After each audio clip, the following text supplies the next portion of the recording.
ನಮಸ್ಕಾರ ಸ್ನೇಹಿತರೆ, ಮತ್ತೊಮ್ಮೆ ಫಾರ್ಮ್ ಈಸಿ ಯೂಟ್ಯೂಬ್ ಚಾನಲ್ಗೆ ಸ್ವಾಗತ. ಅಡಿಕೆ ಕೃಷಿ ಅಂತ ಹೇಳಿದ ಮೇಲೆ ಅಡಿಕೆ ಕೃಷಿಗೆ ಮುಖ್ಯವಾಗಿ ಬೇಕಾಗಿರುವಂಥದ್ದು ನೀರು. ಈ ನೀರನ್ನು ಬೇರೆ ಬೇರೆ ರೀತಿಯಲ್ಲಿ ನಾವು ಅಡಿಕೆ ಕೃಷಿ ತೋಟಕ್ಕೆ ಕೊಡ್ಬೋದು.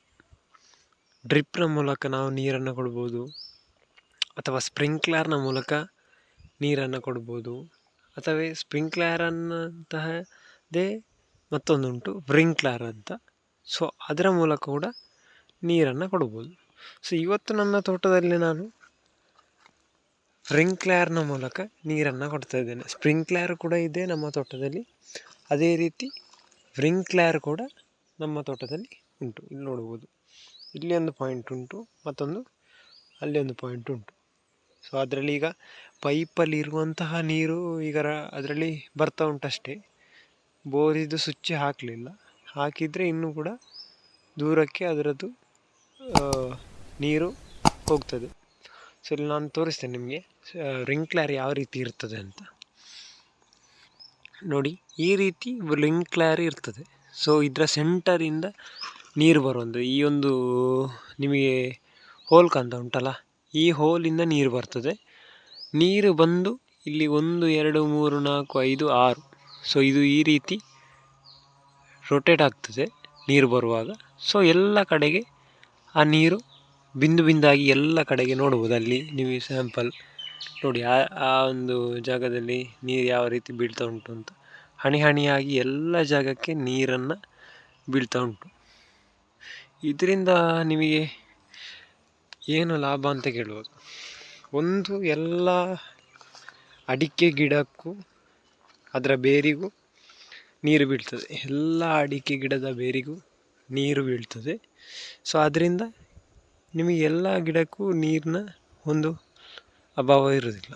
ಎಲ್ಲ ಬೇರಿಗೂ ಮತ್ತು ನಿಮ್ಮ ಕಂಪ್ಲೀಟು ತಟ್ಟು ಕೂಡ ಚಂಡಿಯಾಗಿರ್ತದೆ. ಮತ್ತು ಎಲ್ಲ ಗಿಡಕ್ಕೂ ಒಂದೇ ರೀತಿಯಂತಹ ನೀರು ಸಿಗ್ತದೆ. ಎಲ್ಲಿ ಕೂಡ ಯಾವ ಕಡೆಯಲ್ಲಿ ಕೂಡ ಹೆಚ್ಚು ಅಥವಾ ಯಾವ ಕಡೆಯಲ್ಲಿ ಕೂಡ ಕಮ್ಮಿ ನೀರಂತ ಸಿಗುವುದಿಲ್ಲ. ಎಲ್ಲ ಕಡೆಯಲ್ಲಿ ಒಂದೇ ರೀತಿಯ ನೀರು ಈ ಒಂದು ವ್ರಿಂಕ್ಲರ್ನಿಂದ ನಾವು ಕೊಡ್ಬೋದು. ಸೊ ಅದು ವ್ರಿಂಕ್ಲರ್ನ ಅಡ್ವಾಂಟೇಜ್. ಸ್ಪ್ರಿಂಕ್ಲರನ್ನು ಕೂಡ ಕೊಡ್ಬೋದು. ಸ್ಪ್ರಿಂಕ್ಲರ್ ಇದಕ್ಕಿಂತ ಸ್ವಲ್ಪ ರೇಂಜ್ ಸ್ವಲ್ಪ ಜಾಸ್ತಿ ಇರ್ಬೋದು. ವ್ರಿಂಕ್ಲರ್ನ ರೇಂಜ್ ಸ್ವಲ್ಪ ಕಮ್ಮಿ ಇರ್ತದೆ. ಅದೇ ರೀತಿ ಇನ್ನೊಂದು ಬರ್ತದೆ, ಬಟರ್ಫ್ಲೈ ಸ್ಪ್ರಿಂಕ್ಲರ್ ಅಂತೇಳಿ. ಸೊ ಅದರ ಕೂಡ ರೇಂಜ್ ಸ್ವಲ್ಪ ಕಮ್ಮಿ ಇರ್ತದೆ. ಅದು ಕೂಡ ಒಂದು ಒಳ್ಳೆ ಉತ್ತಮವಾದಂತಹ ಈ ಗಾರ್ಡನಿಗೆ ಆಗಿರ್ಬೋದು. ನೀವು ಸಣ್ಣ ಎಳೆಯ ಅಡಿಕೆ ಸಸಿಯನ್ನು ನೆಟ್ಟರೆ ಅದಕ್ಕೆ ವ್ರಿಂಕ್ಲರೇ ಉತ್ತಮ. ವ್ರಿಂಕ್ಲರ್ ಇರಿಗೇಷನ್ ಏನಿದೆ, ಸೊ ಇದೇ ಉತ್ತಮ. ಯಾಕೆ ಅಂತ ಹೇಳಿದರೆ, ನೀವು ಅಡಿಕೆ ಸಸಿಯನ್ನು ನೆಟ್ಟಾಗ ದೊಡ್ಡ ಸಸಿ ಆದರೆ ಅದಕ್ಕೆ ಸ್ಪ್ರಿಂಕ್ಲರನ್ನು ಹಾಕಿದರೆ ಏನಾದರೂ ನೀರಿನ ವೇಗಕ್ಕೆ ಬಗ್ಗಿ ಹೋಗೋದಾಗಿರ್ಬೋದು, ಅದರ ಗಿಡದ ಮೇಲೆ ಮಣ್ಣು ರಟ್ಟೋದಾಗಿರ್ಬೋದು, ಈ ರೀತಿ ಆಗ್ತದೆ ಸ್ಪ್ರಿಂಕ್ಲರಿಂದ. ಯಾಕಂತ ಹೇಳಿದರೆ ಅದರಲ್ಲಿ ನೀರು ರಭಸದಲ್ಲಿ ಬರ್ತಾ ಇರ್ತದೆ. ಸ್ಪ್ರಿಂಕ್ಲರಲ್ಲಿ ಯಾವ ರೀತಿ ಬೀಳ್ತದೆ ಅಂತ ಹೇಳಿದರೆ ಹನಿ ಹನಿಯಾಗಿ ಬೀಳ್ತಾ ಇರ್ತಾರೆ. ಅದರಿಂದಾಗಿ ನಿಮ್ಮ ಗಿಡ ಬಗ್ಗುವಂತಹ ಯಾವುದೇ ಚಾನ್ಸಸ್ ಇಲ್ಲ ಅದರಲ್ಲಿ. ಯಾಕಂತ ಹೇಳಿದರೆ ಅಷ್ಟು ಪ್ರೆಷರಲ್ಲಿ ಏನು ನೀರು ಬೀಳುವುದಿಲ್ಲ.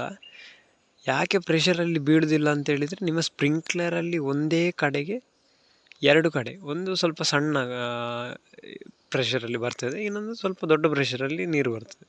ಆದರೆ ವ್ರಿಂಕ್ಲರಲ್ಲಿ ಎಲ್ಲ ಕಡೆಗೂ ಅದು ಸ್ಪ್ರೆಡ್ಡಾಗಿ ಹೋಗೋದ್ರಿಂದ ಯಾವುದೇ ಒಂದು ಗಿಡಕ್ಕೆ ಕೂಡ ನಿಮ್ಮ ಗಿಡ ಬಗ್ಗುದಾಗಿರಲಿ, ಗಿಡ ಅಡ್ಡ ಬೀಳೋದಾಗಿರಲಿ, ಕಟ್ಟಾಗೋದಾಗಿರಲಿ ಯಾವ ರೀತಿಯ ತೊಂದರೆ ಈ ವ್ರಿಂಕ್ಲರಿಂದ ಆಗೋದಿಲ್ಲ.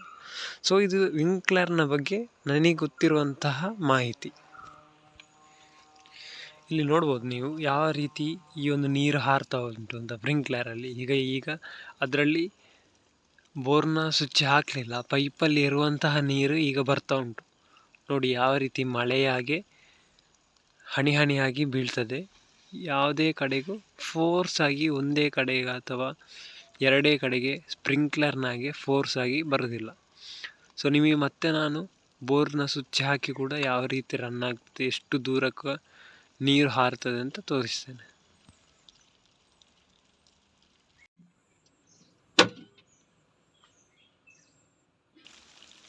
ಪಂಪಿನ ಸ್ವಿಚ್ ಈಗ ಹಾಕಿ ಬಂದಿದ್ದೇನೆ. ನೋಡ್ಬೋದು ಇಲ್ಲಿ ಯಾವ ರೀತಿ ಸ್ಪ್ರಿಂಕ್ಲರ್ ನೀರನ್ನು ಹಾರಿಸ್ತಾ ಉಂಟು ಅಂತ ನೋಡಿ. ಅದ್ಭುತವಾಗಿ ಎಲ್ಲ ಕಡೆಗೆ ನೀರು ಹೋಗ್ತಾ ಉಂಟು. ಮಳೆ ನೀರಿನಾಗೆ ಹನಿ ಹನಿ ಬೀಳ್ತಾ ಉಂಟು ನೋಡಿ. ಎಲ್ಲ ಕಡೆಗೂ ನೀರು ಅಟ್ ಎ ಟೈಮ್ ಹೋಗ್ತದೆ. ಅದರಿಂದಾಗಿ ನಿಮಗೆ ನೀರು ಕೂಡ ವೇಸ್ಟ್ ಆಗೋದಿಲ್ಲ. ಎಫಿಷಿಯೆಂಟಾಗಿ ನೀರು ಕೂಡ ನೋಡಿ.